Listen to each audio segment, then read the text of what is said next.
Kim Terrell-Kearney is one of the most successful and most respected bowlers of her generation. Her rise to prominence began at San Jose State University, where she was a two-time All-American and, perhaps more importantly, the perfect teammate. I learned team bowling from her. I learned, there's no sitting in college bowling. You cheer after every shot, you high five whether it's a spare or strike. The enthusiasm, the consistency of giving and receiving knowledge from your teammates. And she was the best at just being consistently there for you, whether you were bowling good or bad. I bowled with my sister and Lynda Barnes, and we just had, it was where I learned how to play. And so it was very instrumental in my success, I think, later on down the line. The Ladies Pro Bowlers Tour on ESPN. Kim joined the Women's Tour in 1989 and was named Rookie of the Year, picking up her first win in 1990. Kim Terrell wins her first Ladies Pro Bowlers Tour title. And while the tour lifestyle wasn't in her original plans, something about it kept her coming back for more.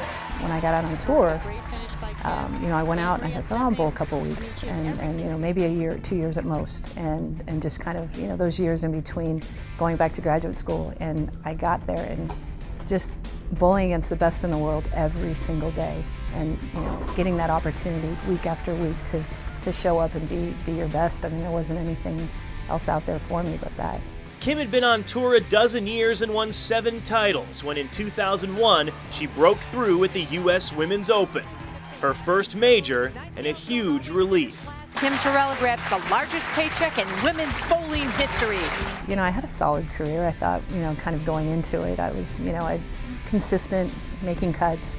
It wasn't really, there weren't enough telecasts in my mind. I wasn't feeling like I was making enough shows and winning enough. But, I won the US Open, that first one. It was just, nothing would ever compare to that. Kim would add the 2002 Queens to her resume, her last win until 2008, when she captured a second U.S. Women's Open, an exclamation point on an already impressive career. The tour had sort of winded down at that point for me, and I was still playing, but not, obviously not actively, not every week like I was before. And, I think I'd become a smarter player simply from coaching. I understood lane play better. I understood, the things that, being a more aggressive player, and that was sort of when I got to the U.S. Open in Illinois. I was just better prepared and better matched, just mentally, I think. Coaching and team bowling continue to be Kim's passion as a Team USA coach and USBC staff member at the International Training and Research Center. And her peers think these kids couldn't be learning from a better source. When you have these students that you're teaching bowling and the aspects of what you want to aspire to be and look like when you're going to the foul line, she has that pretty bowling style. I hate to use the word pretty, but it really is. She's smooth as silk going to the line, and she gets the desired results. That's what you want to teach anybody who's starting bowling. When you watch her bowl, her style is calm and smooth, and yet it's very aggressive, very athletic, and her whole mentality is kind of that way. There's not anybody nicer and more polite, and everybody loves Kim, and that's just who she is, that's real.